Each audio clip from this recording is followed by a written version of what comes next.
Hey everybody, Dr. Rick dropping in on you. Hope everybody is having an unbelievable day. As for me, still moving. Had a great podcast for the teachers. Kaylee Nelms was nothing short of amazing for a 27-year-old millennial that is choosing her own path and blazing trails.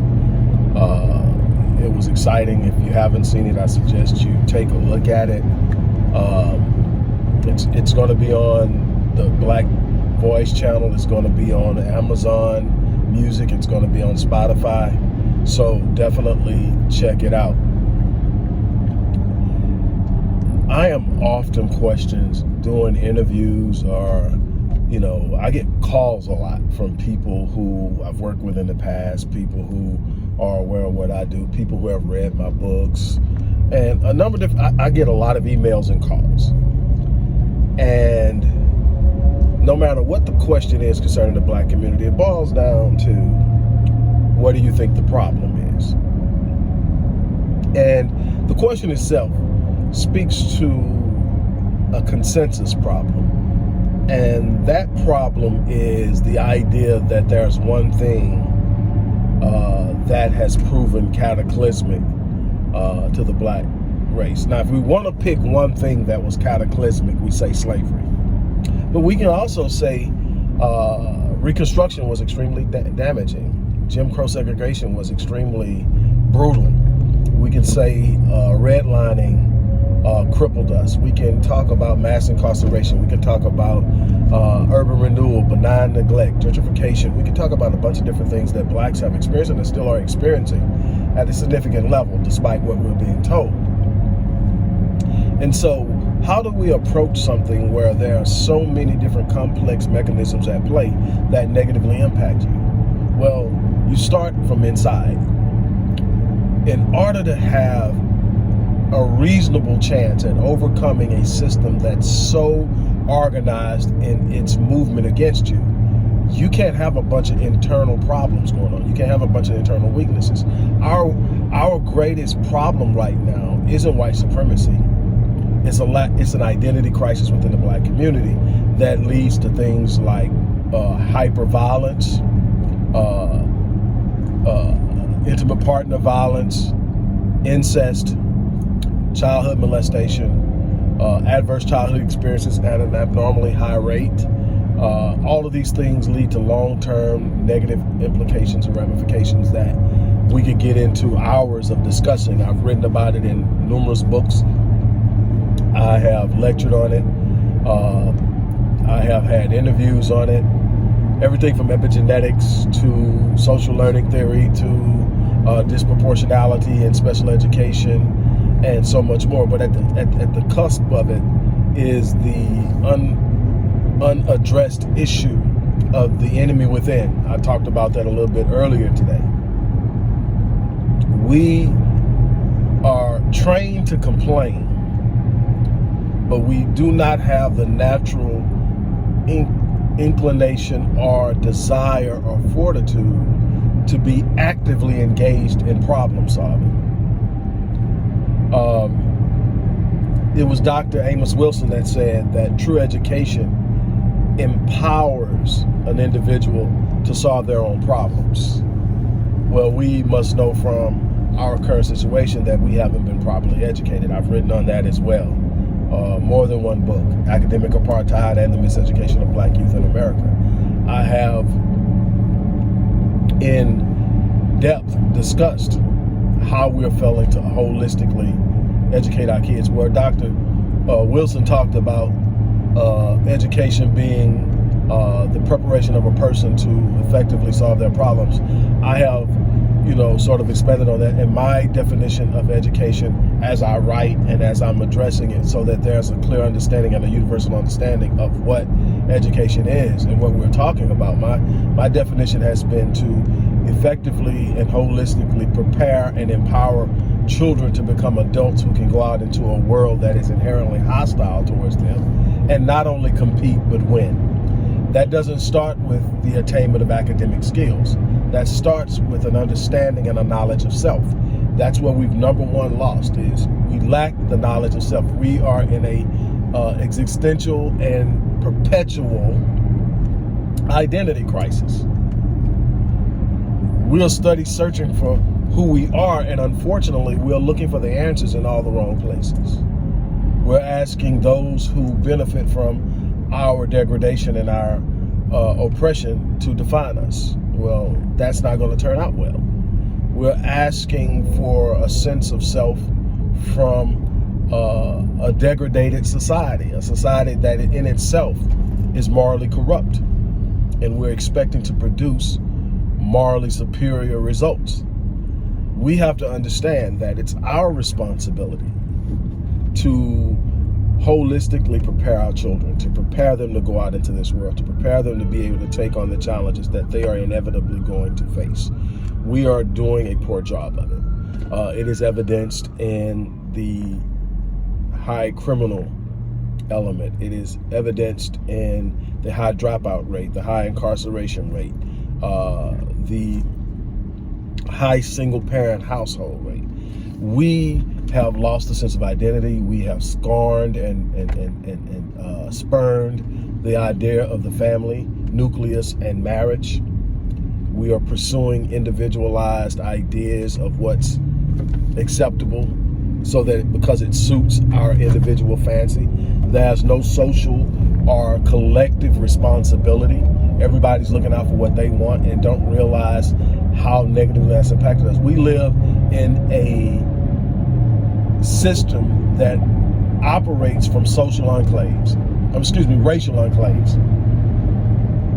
Asians have an enclave, Arabs have an enclave, Hispanics have an enclave, whites dominate the system. Blacks act individually. We get irate and throw tantrums together, but we don't work together. Oh, we'll show up and tear up some shit together, but we don't work together. We don't build together. We don't finance together. We'll sit up and say, you know, why should I do this? I don't have that. I can't give that. I don't have that much. And then go right out into a white environment and spend $1,500 on a bag.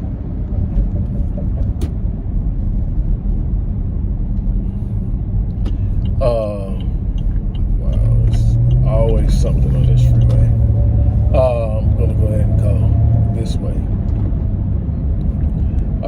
But there's always this thing to where we want to complain, but we don't have the natural instinctive propulsion to take action.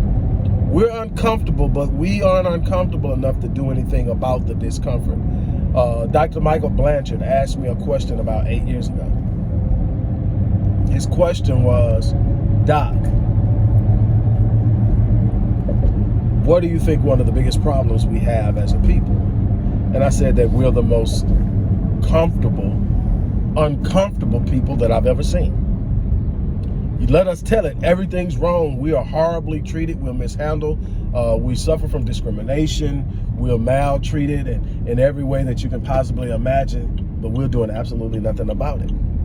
That tells me that we're not uncomfortable enough. We are comfortable in that discomfort. And as long as we remain comfortable in that discomfort, we will never be put in a situation, or we will never be driven to do the things that it takes. We're not going to beg our way out of this. We're not going to guilt our way out of this. We're not going to reason our way out of this. We're going to have to work our way out. We're going to have to fight our way out. We're going to have to build our way out. We're going to have to radicalize our way out. We're going to have to be willing to do a bunch of things that haven't been done in the past in order to get there. There is no way around it. You're not going to ease your way into a position of power. Nobody's going to relinquish power and give you power when they benefit from you being powerless. Ain't nothing they love more to see than you whine and complain about what they're doing to you, because that tells me that tells them that we have not yet figured out that we can actually do something.